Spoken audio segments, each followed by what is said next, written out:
ГСП онлайн. Городские новости сейчас. Глава Коми Сергей Гапликов предложил продлить выплаты многодетным малоимущим семьям с 3 детьми или больше. Ежемесячная выплата была введена в республике в 2013 году. 31 декабря 2015 года ее действие заканчивается. Однако Госсовету Коми предложено продлить помощь еще на год. Насколько это эффективно? Стимулирует ли рожать? И чем еще можно было бы помочь многодетным? ГСП онлайн спросила ухтинку Раису Федорову, маму 7 детей. Социальные выплаты – существенная помощь многодетным семьям.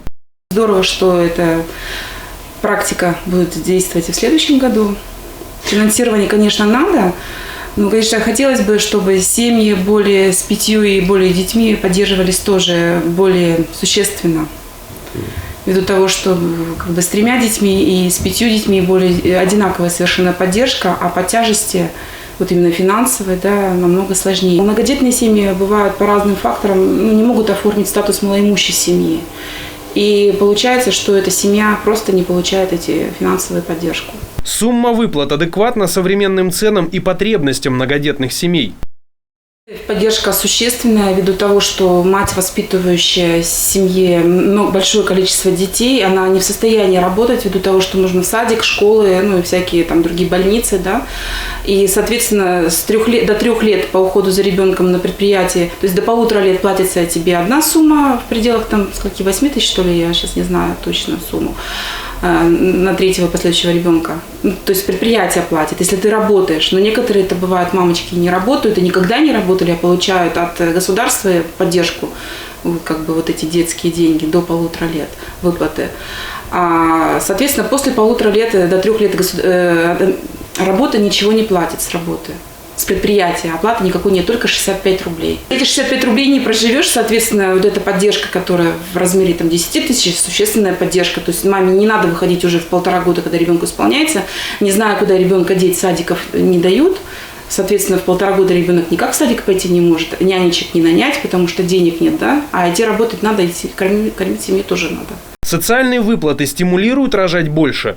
Нынешняя молодежь, которая становится на жизненный путь, они и браки не всегда узаконивают, то есть у них гражданский брак, я имею в виду гражданский брак, это который с печатью в паспорте, они не идут в ЗАГС, они просто живут неофициально. И также и дети рождаются неофициально. Это, конечно, дело каждого, но это неправильно. Политика, конечно, в этом отношении должна у нас, наоборот, на семейные ценности, чтобы семья создавалась и чтобы не боялись люди жениться, замуж выходить, рожать детей. То есть, это не из-за финансовых, я думаю, все-таки.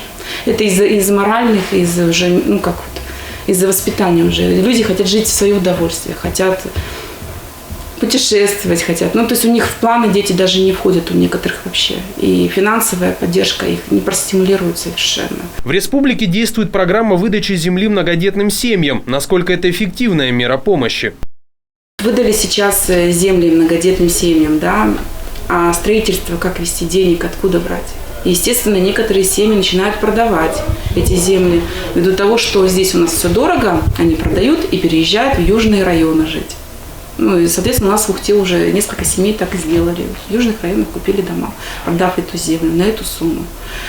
И, соответственно, хотелось бы, чтобы, может быть, как-то приняли какой-то закон, я не знаю, положение, разработали проект по поводу субсидий многодетной семьи на строительство жилья. Именно хотя бы от 5 детей, которые большие семьи. Какие еще инициативы могли бы помочь многодетным семьям? Большинство регионов поддерживают. Это оплата за садики. У нас есть эта оплата, у нас сняли ее. Была 50% для многодетных, сняли, сделали 20, 30, 50 и 70, соответственно, 3-го и последующего ребенка. Но это существенно, поддержка была, эти 50% поддержки семей многодетных по оплате за садик. Потом у нас предыдущий глава, конечно, был плюс то, что сделали питание. С 1 по 4 класс начальной школы. Хотели еще сделать с 1 по 11 класс в школах питание бесплатно. Это был очень большой плюс нашей республики было по поддержке, потому что мы не скрываем, что у нас зима, у нас холодно, у нас больше времени темно, на улице, и детям витаминов не хватает. Пусть они богатые, бедные, не имеет значения, это дети. То есть им хочется кушать всем. В некоторых регионах есть такое, что там по оплате от 5 и более детей уже идет дополнительно, как Москва, Питер, конечно, у них свое царство, но там уже дополнительная льгота идет. Оставить ежемесячную социальную выплату малоимущим многодетным семьям. Госсовет Коми рассмотрит этот вопрос на заседании сессии 17 декабря.